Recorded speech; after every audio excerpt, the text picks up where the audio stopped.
Children's cancer is the most underfunded cancer research. There's lots of funding for adult cancer, but not enough for children's cancer, and children's cancer is one of the #1 killers of kids. So it's really important that we find a cure. Each year in the United States, there are over 15,000 children from birth to 19 years of age who are diagnosed with cancer.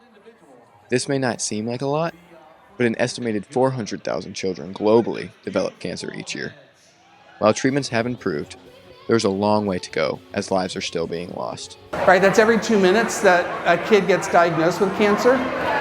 If 4 out of 5 make it, that still means that every 10 minutes somebody doesn't. And that's not acceptable. There is no definite cure for childhood cancer, but with funding, deliberate and dedicated research can be made to help doctors and scientists understand cancer better. St. Baldrick's is a nonprofit organization that is dedicated to funding childhood cancer research. It's a great organization to be involved with. It's cool that I was one of the first ones here that ever did it, so it means a lot to us. About 11 years ago, I started doing this when I was around 5 years old.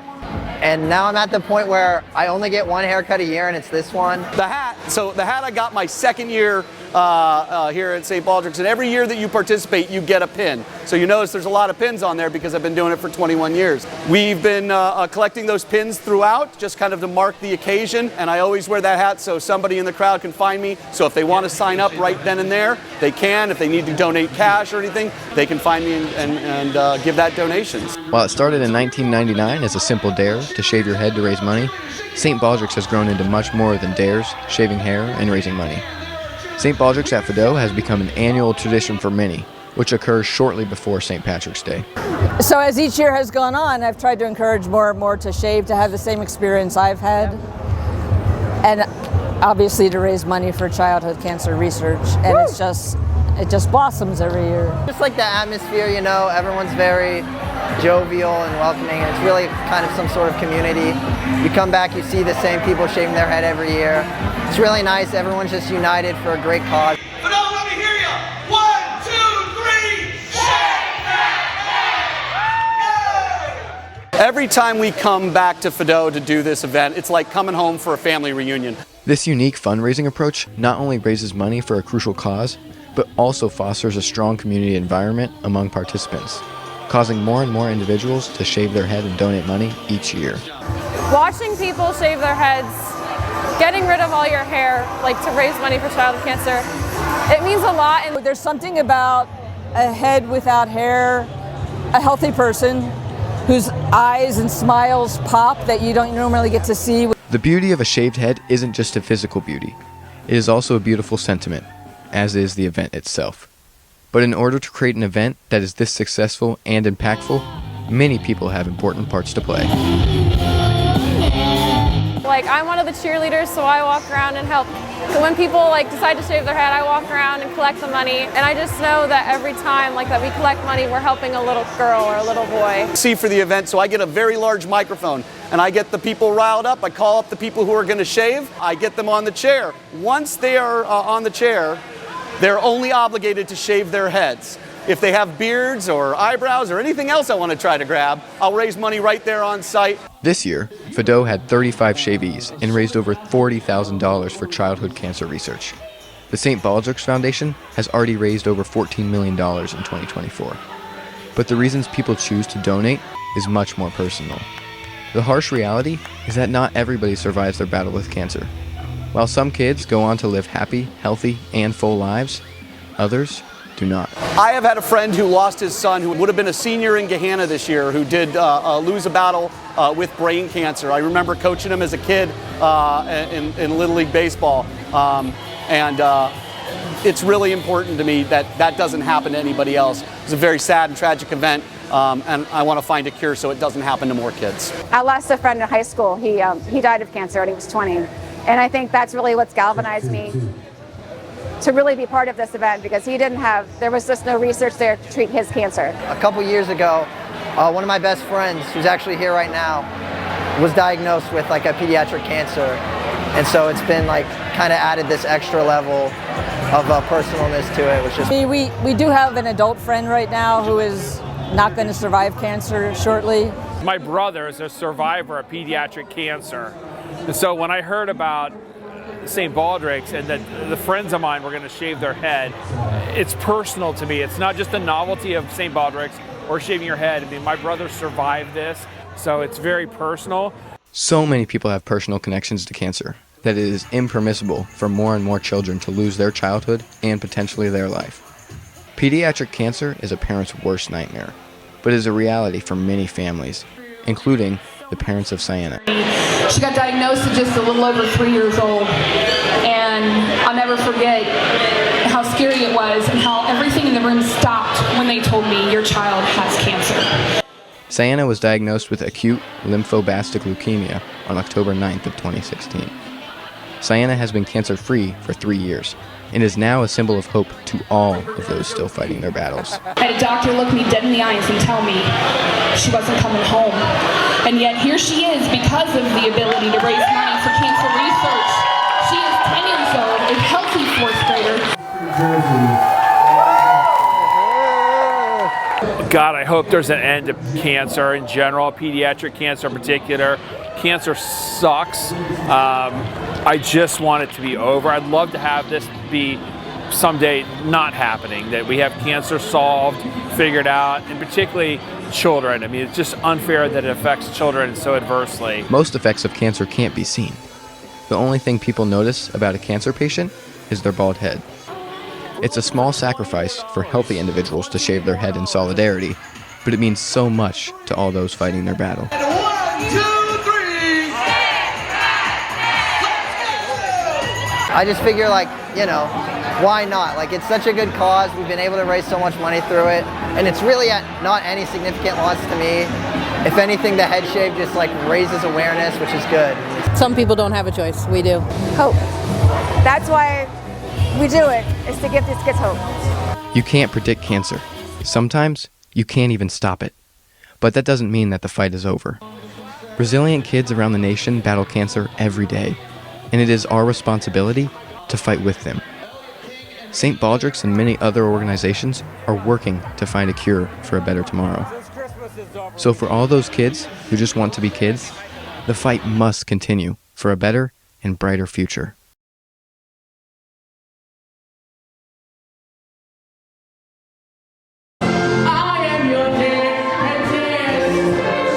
So Black Box started both to give inexperienced students a chance to be on stage in a smaller production before they do main stage type things. It's a way for kids who are like, I'm nervous about doing really big productions like our fall play or the musical. It's a way for them to kind of get their feet wet. Decided to do the show in a non-traditional space. We kind of created like a dream list of like local nurseries that we thought would work. And Oakland, because it's so close and because of the space and its connections to Gahanna, that was our #1 choice. So we started with them, and they, without even batting an eye, said, sure, let's sit down and talk. They had a great idea. They wanted to bring their theater out into the community. Moving outside of the Black Box and into Oakland made sense because it was a way to do traditional theater in a non-traditional space. So right away we tried to think, how can we make this happen? We had to clear out this whole space, including the benches. The little shop, the little garden shop. So it being done in an actual garden shop, you know, really helps with the immersion, you know, like it makes you feel like you're really there. It has been a wonderful opportunity for us to actually get to perform in a genuine greenhouse, since Little Shop of Horrors is about a show that is set in a greenhouse. Oakland has been so gracious to give us this space, but as it is a working shop during the day, there are still people who are walking in on our rehearsals to try to buy plants and pots and, you know, things from Oakland while we are still trying to put on a production and rehearse. Involves a host of different challenges, you know, seating, you know, making sure everyone can see. So every day before the shows, we have to take everything down from the loft, set it all up, and then after every show, we have to pack it all back up and bring it right back upstairs every single day. A lot of carpool issues to start, making sure everyone got over after school. It was a little complicated, but we made it work. Some of us have to rally our cars and our bodies to make sure that we can get everybody here that needs to be here. That just takes time, and so it has to get done. Because we aren't in a traditional theater setting, we don't have like our sound that's usually set up, our lights that are usually set up. Bring it in, we set it up, we tear it down, we wire it all up, we make sure that everything's good before everyone gets here. And it's a pretty tedious process running sound, but I'd say that we got it down to a science now. It's not our home base, so we don't have systems that have been implemented for years. It's just not home. It certainly ain't home. I want to say challenging, but I feel like that's like pessimistic of me. It's different. You can tell that Oakland cares for their greenhouse and their plants, just like how in Little Shop, how the characters care for their own greenery, their own plants. It's a wonderful cast, wonderful people. How hardworking everybody has been has made it very easy to not be super nervous and not be super jittery, because I have full confidence that it's all going to come together. It already is. This new venue has brought us together immensely. I think that it's been a crazy team effort of like taking everything from our school and taking it here, and I think that that's really brought everybody closer. Because we've had to learn on the fly together, and I think being able to say like, I don't know what it's going to look like or feel like, or we're going to have to change it, and I think that's brought them closer together. Nice. I've been watching bits and pieces of it for the past week while they did rehearsal, and it's going to be a great show.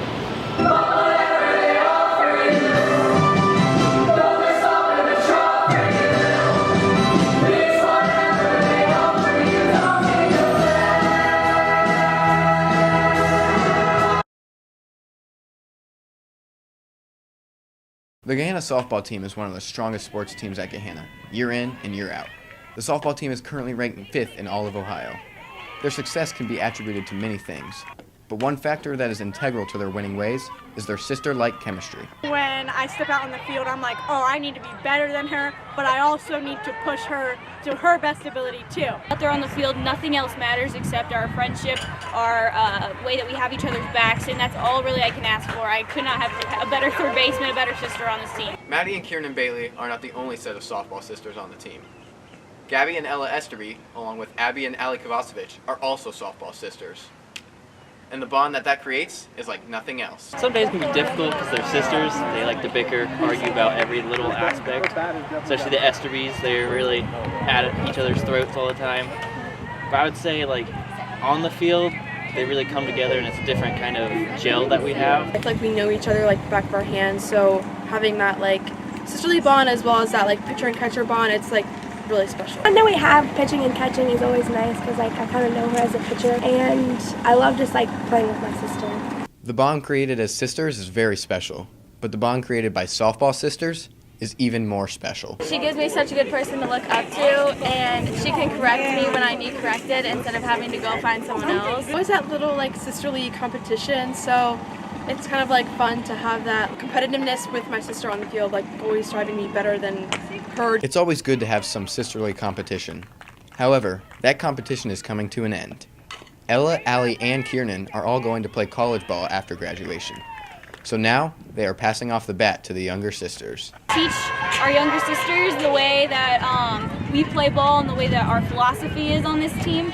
So in order to pass that down is amazing, and I could not have asked for a better Maddie Bailey on this team. It's up to us now. We're going to be the upperclassmen that teach the next generations. Perfect. Perfect. Although the older softball sisters are graduating, they want to leave a huge legacy here at Gahanna, and they have their eyes set on the prize. This is TJ Sweeney for Lincoln Live.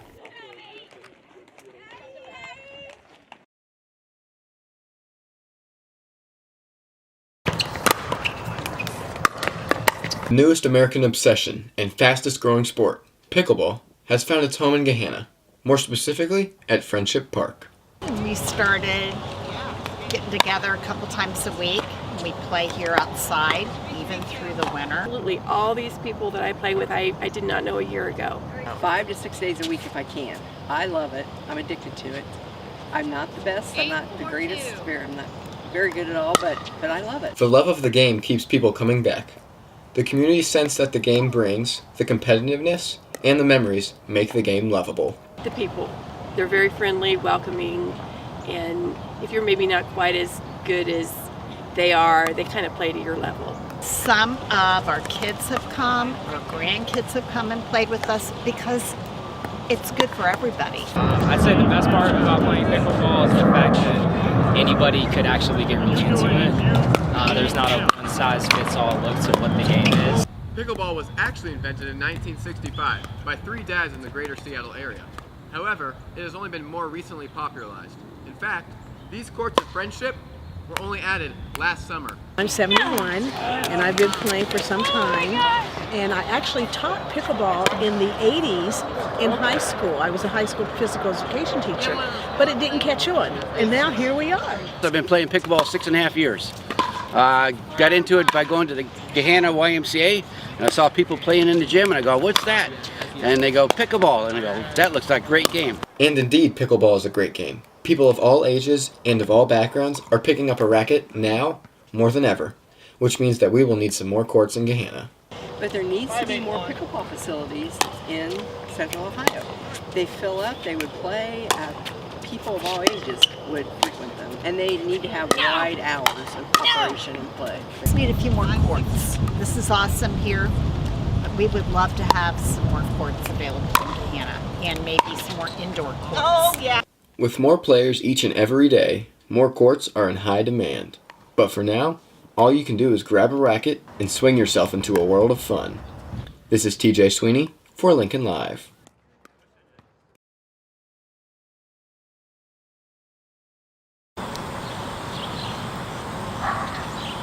With over 150,000 little free libraries in more than 120 countries, it's safe to say it's a global movement. And it certainly is a local movement too.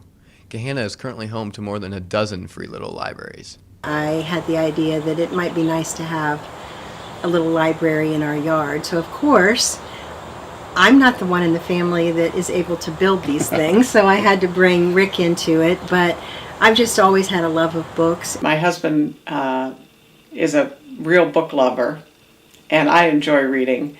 And I read about them online, and I thought it would just make a nice addition to our community here.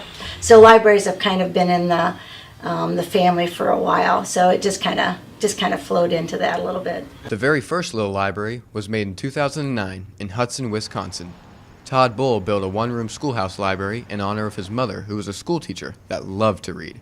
Now, just like any library, these little libraries also require a bit of maintenance. One of the interesting things about what she does with this, I mean, she's the catalog expert, she's the librarian.